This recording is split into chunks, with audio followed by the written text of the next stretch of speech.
Assalamualaikum warahmatullahi wabarakatuh. Jadi kali ini bahas PC komputer. Kita ngomong fakta di lapangan. Kenapa PC? Karena kalau laptop itu banyak komponennya ya yang membuat laptop itu jadi nggak awet.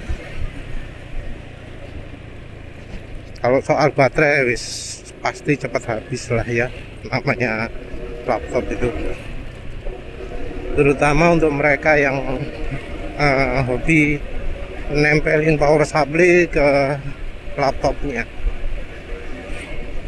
Tergantung dari tipe laptop, nempelin colokan charger ke laptop itu bisa membuat baterai cepat rusak, bisa dalam hitungan setengah tahun atau 1 tahun. Kalau laptop yang ada baterai manajemen yang bagus, dia nggak akan cepat rusak baterainya. Cuma kadang orang malah memilih mematikan. Jadi kalau laptop ada baterai manajemennya, ngecas itu maksimalnya dibatasi misalnya 80 gitu.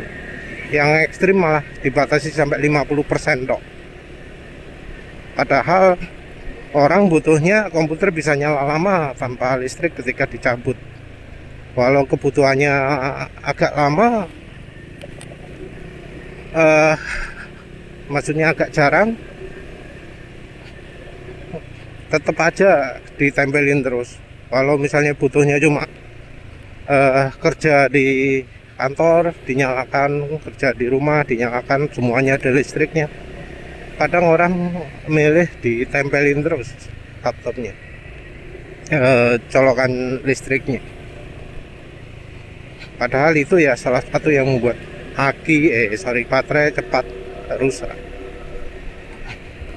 Yang masalah adalah ketika baterai rusak, itu ada laptop yang jadi bermasalah, jadi retak sendiri, jadi nggak bisa nyala gitu ya. Tergantung model sih. Jadi mau nggak mau harus ganti baterai. Kalau ganti baterai ori mungkin bisa sampai 800 900 gitu ya. Ada juga yang pakai model replace dengan baterai merek lain gitu ya, ditotol sendiri, itu harganya lebih murah, 300 sampai 500 kalau nggak salah, tapi tetap ya bayar. Ya kadang sih kalau barangnya milik kantor itu sering nasibnya jadi kalau nggak nyolok ke listrik nggak bisa nyala sih kan. Berdoa ya, jadi nggak ada gunanya punya laptop ya, karena yuk bedanya cuma bisa dibawa pulang itu tok.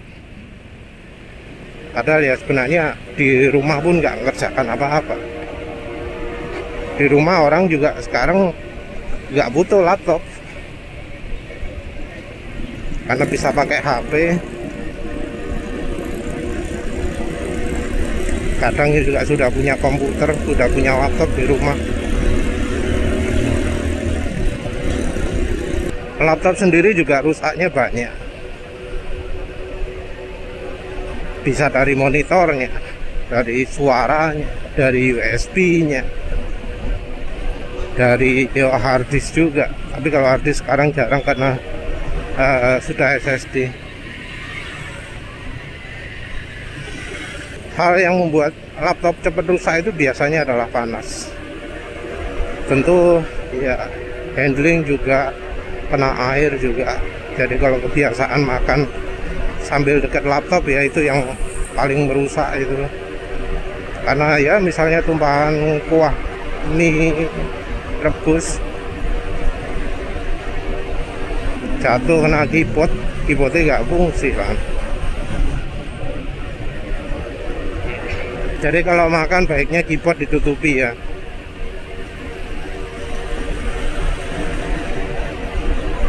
Terus soal panas ini agak repot ya, karena kadang dari pabrikannya pun desain pendinginannya kurang bagus. Jadi Ya walau dikasih pendinginan luar tambahan tetap nggak bisa membantu pendinginan di dalam karena ya ruang-ruangnya kisi-kisinya kurang baik. Kalau sudah gitu ya wes nyerah. Iya ya. Iya ya, kalau laptop bagian dalamnya jarang ya bermasalah ya untuk power. Mungkin karena powernya dipisah, nggak jadi satu. Ada tahu rusak sendiri ya cukup banyak terjadi. Tapi sekarang biasanya bisa pakai replacement. Kalau yang ori mungkin harganya 300 ke atas.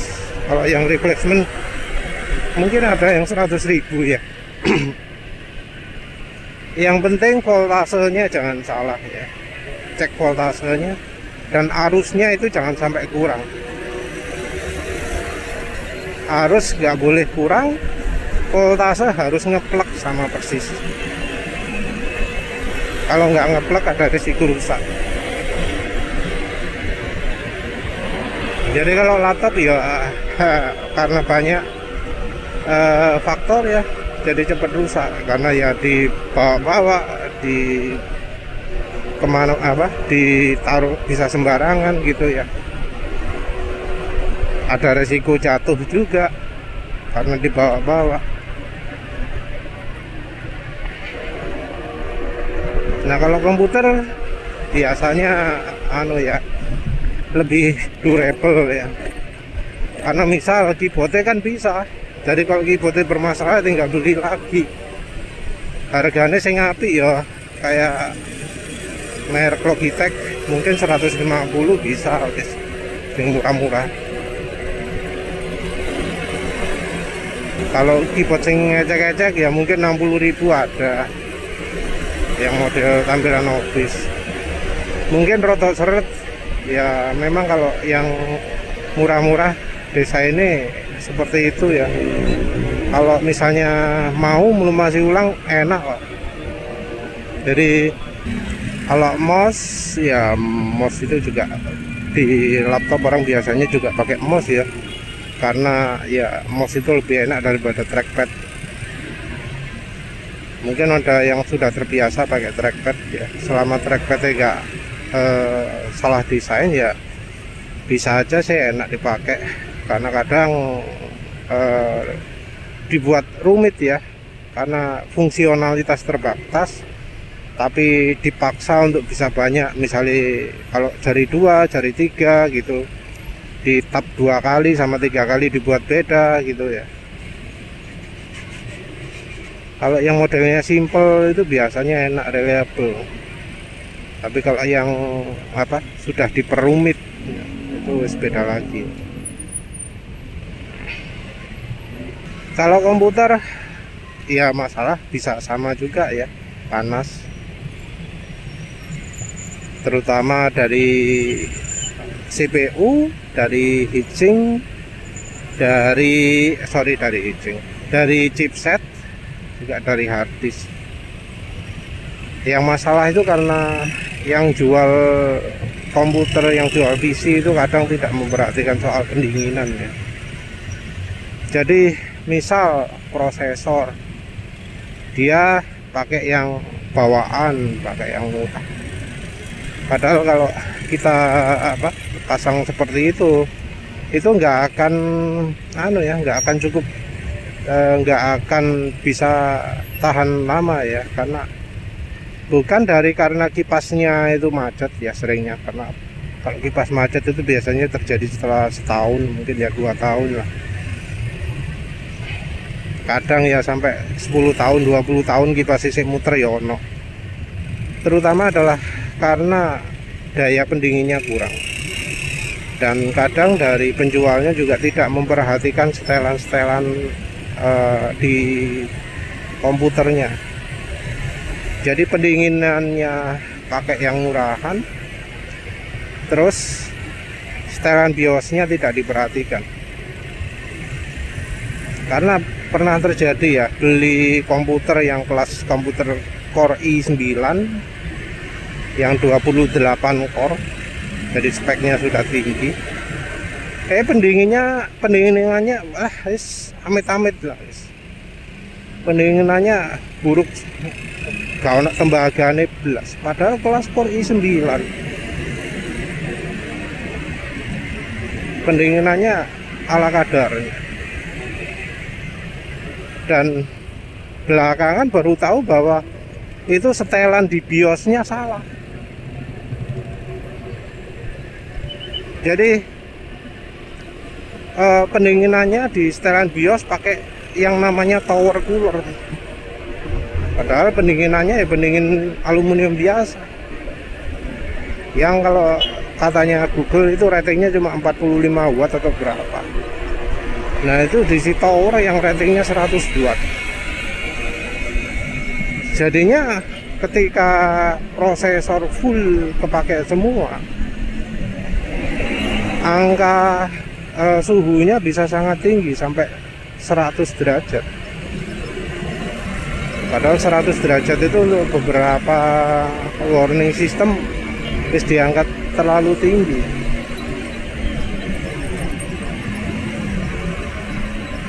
CPU kepakai semua 100 derajat.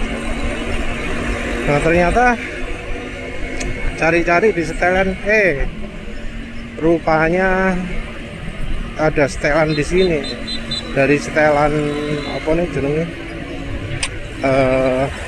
hitchingnya. Terus apa, kalau di AMD namanya TDPU. Jadi itu adalah untuk mengurangi clocknya prosesor, mengurangi beban kerja prosesor kalau suhunya sudah mencapai titik tertentu gitu. Jadi CPU-nya di underclock, dilambatkan ya, biar nggak crash, nggak overheat. Karena kalau overheat itu bakal jadi kayak merangkak gitu CPU-nya. Jadi dibuat sangat pelan sekali. Ya kadang bisa crash, bisa hang, bisa macet CPU-nya. Jadi kalau kita beli PC, kita harus periksa itu. Walau itu PC-nya branded ya, mau merek apa misalnya IBM, merek HP, merek Kompak, Lenovo, kemana ya. Tak lagi kalau yang menyatu dengan monitor lah, itu susah guys, karena bongkar itu bisa ngerusak, bisa nggak nyala lah soro. Juga kalau semua komponennya ke soket harus ditingkatkan kayak apa kan nggak iso ya. Jadi kalau mau fleksibel emang rakitan. Terus soal chipset, biasanya dari pabrik motherboardnya ngasih terlalu kecil, terus nggak ada pendingin aktifnya, nggak dikasih kipas pada bagian itu, padahal panasnya bisa sangat panas sekali. Oh iya, soal CPU tadi, kalau apa jenengnya, kalau pendinginannya sudah oke ya, nggak harus pakai yang aneh-aneh gitu ya, cuma misalnya pakai tembaga gitu.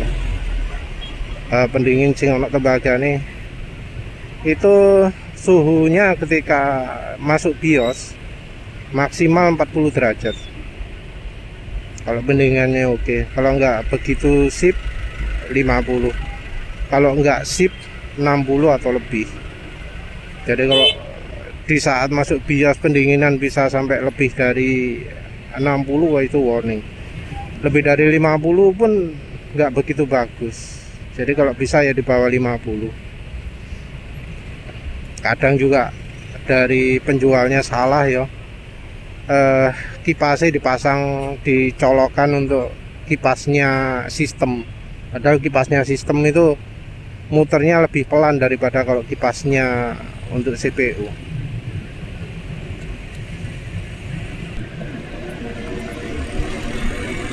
Lepas dari chipset tadi yang baiknya dikasih pendinginan tambahan, kasih kipas. Berikutnya adalah harddisk. Harddisk ini komponen yang cepat rusak juga. Kalau komputer modern memori juga harus diperhatikan juga. Jadi di sistem yang sekarang ini semua jadi sumber panas. Namanya SSD NVMe itu bisa panas, makanya dikasih stiker pendingin sama pabriknya. Itu ya harusnya dikasih kipas juga. Kipas harus mengarahkan ke apa jenenge SSD-nya itu, NVMe-nya. Memori juga bisa panas. Jadi kalau mungkin zaman memori kecepatannya masih rendah itu nggak begitu panas, dia dibiarkan gitu no problem. Kalau yang sekarang harus ada pendinginan juga. Makanya memori-memori sekarang yang spek tinggi kan biasanya no pendinginan. Itu ada pendinginan artinya butuh dikipasi ya. Kipasnya harus dipastikan ono aliran gitu. Jangan asal sekedar beli casing ono kipas. Nah kalau semua itu sudah ya, kalau pendinginannya oke, aliran kipas, aliran anginnya lancar, itu yang biasanya lebih cepat rusak adalah power supply. Karena power supply itu bagian listriknya, bagian yang menghasilkan dayanya. Bagian ini yang paling mudah rusak setelah semuanya oke. Jadi namanya power supply itu ada umurnya, karena ya komponennya akeh sing cepat rusak. Ya sumbernya lagi-lagi adalah panas. Jadi kalau sampai mendeteksi power supply itu panas, nah ini harus warning, ini harus hati-hati. Karena apa? Karena itu tanda bahwa power supply ini bekerja ekstra atau sudah waktunya diganti. Jadi kalau angin dari kipas dari power supply itu terasa hangat di tangan ya, itu harus jaga-jaga. Jadi ya di sistem yang cukupan powernya, harusnya power supply itu nggak sampai panas, nggak sampai kerasa anget di tangan. Apa mana ya yang sumber rusak lain dari motherboard. Jadi motherboard sekarang idola pakai Gigabyte karena Gigabyte katanya durable, dan memang beneran durable. Yang cukup bagus juga adalah Asus atau ASRock, itu juga dibuat durable, cuma nggak pengalaman banyak ya. Tapi yang jelas motherboard Asus, motherboard Gigabyte itu sampai sekarang tetap awet ya komputernya, sehingga awet ya. Contohnya merek Intel, merek nggak jelas lain gitu, nggak ada hubungan dengan chipset ya. Kalau chipset hubungannya dengan bug. Tapi kita sekarang ngomong soal keandalan, durability, beda lagi. Kalau motherboard itu yang sering rusak adalah kapasitornya, kapasitor yang L2-nya. Jadi kalau yang motherboard bagus biasanya sudah pakai solid kapasitor. Kalau pakai solid kapasitor nggak ada masalah itu lagi. Ini berlaku juga sampai untuk server ya. Jadi kadang ya kita beli merek branded lebih dari 3 tahun rusak. Kenapa? Oh ternyata kapasitornya bermasalah. Kapasitor ya bisa ada juga di power supply. Jadi power supply selain dari panas juga kapasitor ya cepat rusak. Jadi beberapa kapasitor, beberapa power supply itu yang sudah lemah atau mati gitu, kalau dilepas jadi bunyi kelontang-kelontang. Kenapa? Oh bagian apa? Tutup kapasitor sing lepas, sing meletus ya. Jadi kapasitor meledak, cetuk gitu. Terus selongsongnya ketinggal di situ. Jadi ketika dikocok-kocok jadi bunyi kelontangan. Ya wes lah, itu saja. Terima kasih sudah menonton. Assalamualaikum warahmatullahi wabarakatuh.